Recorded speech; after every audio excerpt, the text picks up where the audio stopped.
Halo guys, perkenalkan nama saya Mutiara Safira Anandika dengan NIM 8590595165. Di sini saya akan menyampaikan slide filsafat ilmu, yaitu yang pertama membahas filsafat ilmu sebagai pengawas dan penguat ilmu pendidikan. Ilmu pendidikan tidak bisa berdiri sendiri tanpa fondasi epistemik yang kokoh. Disinilah filsafat ilmu berperan sebagai guardian sekaligus validator.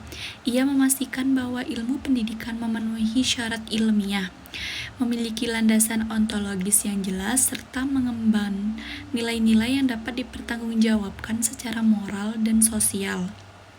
3 fungsi pengawasan filsafat ilmu terhadap ilmu pendidikan. Yang pertama, menjaga eksistensi. Filsafat ilmu menanyakan, apakah pendidikan layak disebut ilmu? Jawaban atas pertanyaan ini mengharuskan kita mendefinisikan objek formal pendidikan, yakni proses pengembangan manusia secara sadar dan terencana, serta membedakannya dari seni mengajar yang bersifat intuitif. Tanpa landasan ini, pendidikan hanya menjadi praktik empiris tanpa bangunan teori. Yang kedua, yaitu menjaga keilmiahan.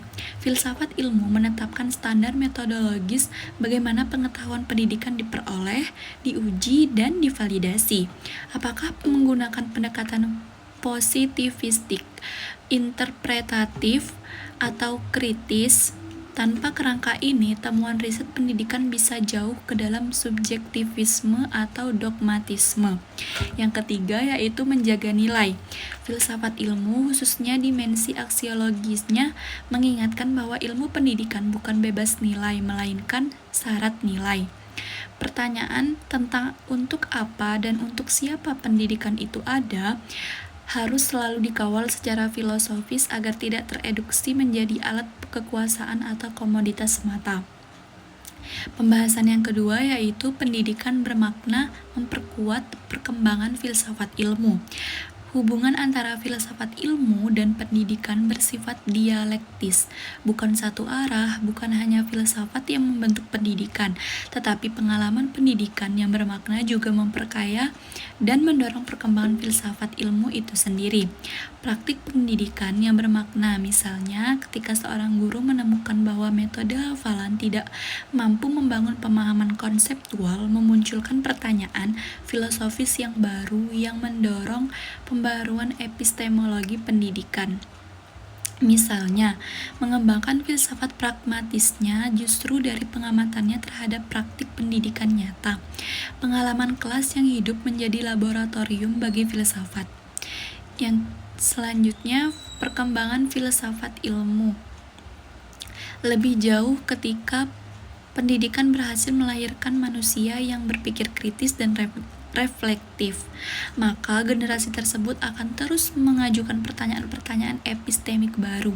Apa yang layak disebut pengetahuan? Siapa yang berhak mendefinisikannya? Pertanyaan-pertanyaan ini memperluas cakrawala filsafat ilmu. Paulo Freire misalnya menantang epistemologi dominan melalui pengalaman pendidikan kaum tertindas yang akhirnya melahirkan epistemologi pembebasan. Dengan kata lain, pendidikan yang bermakna adalah sumber data empiris dan reflektif bagi filsafat ilmu.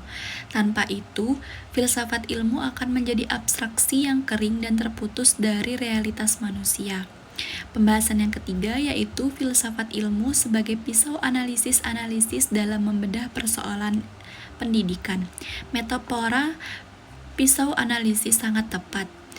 Filsafat pendidikan dengan 3 mata pisaunya yaitu ontologi, epistemologi, dan aksiologi mampu membelah persoalan pendidikan hingga ke akar-akarnya. Bukan sekedar menggores permukaan. Mengapa disebut pisau analisis? Karena ketiga dimensi itu tidak sekedar mendeskripsikan masalah pendidikan, melainkan memilah, mempertajam, dan mengarahkan pemecahannya. Misal, ontologi memaksa kita menjawab siapa manusia yang hendak kita didik, apakah ia tabula rasa, makhluk rasional, atau makhluk sosial? Jawaban atas pertanyaan ini menentukan seluruh orientasi pendidikan. Epistemologi mempertanyakan bagaimana pengetahuan itu terbentuk, apakah melalui transmisi, atau konstruksi aktif, atau dialog yang kritis. Itu menentukan metode atau kurikulum. Aksiologi menggugat, nilai apa yang berhak ditanamkan? Apakah pendidikan untuk membentuk warga negara yang patuh, individu yang produktif secara ekonomi, atau manusia yang merdeka yang kritis? Pertanyaan ini tidak bisa langsung dijawab tanpa analisis filsafat nilai. Selanjutnya, pembahasan yang keempat yaitu contoh konkret penerapan filsafat ilmu dalam praktik pendidikan. Ada 4 contoh. Yang pertama, kebijakan pendidikan. Kebijakan kemerdekaan belajar di Indonesia dapat dibaca melalui lensa filsafat ilmu. Secara ontologis, kebijakan ini berangkat dari asumsi bahwa peserta didik adalah subjek aktif, bukan objek pasif, bergeser dari paham esensialisme ke arah progresivisme atau humanisme. Secara epistemologis, ia menolak pendekatan hafalan dan standarisasi tunggal, menggantinya dengan asesmen diagnotis dan pembelajaran berbasis proyek. Secara aksiologis, ia menekankan profil pelajar Pancasila sebagai kerangka ilmu yang melampaui kecakapan kognitif semata. Selanjutnya, contoh yang kedua yaitu pengembangan kurikulum. Perdebatan antara kurikulum berbasis konten dengan versus berbasis kompetensi adalah perdebatan epistemologis yang mendalam. Pertanyaannya bukan hanya apa yang diajarkan, tetapi pengetahuan macam apa yang berharga dan siapa yang menentukannya. Filsafat ilmu membantu menguji asumsi di balik pemilihan kurikuler ini, misalnya sistem STEM atau diprioritaskan di atas seni dan humaniora, dan mempertanyakan relasi kuasa yang tersembunyi di dalamnya. Baik, contoh yang ketiga yaitu proses pembelajaran.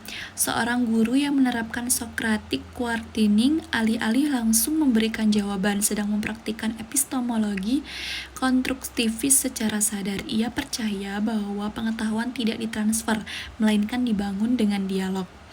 Ini adalah penerapan langsung dari filsafat ilmu di tingkat ruang kelas. Selanjutnya, contoh konkret penerapan filsafat ilmu dalam praktik pendidikan yang keempat yaitu riset pendidikan. Ketika seseorang peneliti memilih pendekatan etnografi untuk memahami budaya sekolah, ia membuat keputusan epistemologis bahwa realitas sosial tidak dapat diukur melainkan harus diinterpretasi. Sebaiknya penelitian yang menggunakan eksperimen acak berpegang pada epistemologi positivistik. Keduanya sah, tetapi harus dipilih secara sadar berdasarkan pertanyaan penelitian dan asumsi ontologi yang dipegang. Setelah yang saya jelaskan, kita dapat menyimpulkan bahwa filsafat ilmu dan ilmu pendidikan bukan dua entitas yang terpisah. Keduanya berada dalam hubungan simbiotik yang saling memperkuat. Filsafat ilmu memberi pendidikan fondasi arah dan kriteria kebenaran. Pendidikan yang bermakna memberi filsafat ilmu data hidup, tantangan baru, dan alasan untuk terus berkembang. Tanpa filsafat, pendidikan menjadi pragmatisme buta. Tanpa pendidikan, filsafat menjadi spekulasi tanpa kaki. Terima kasih, sampai jumpa, bye-bye.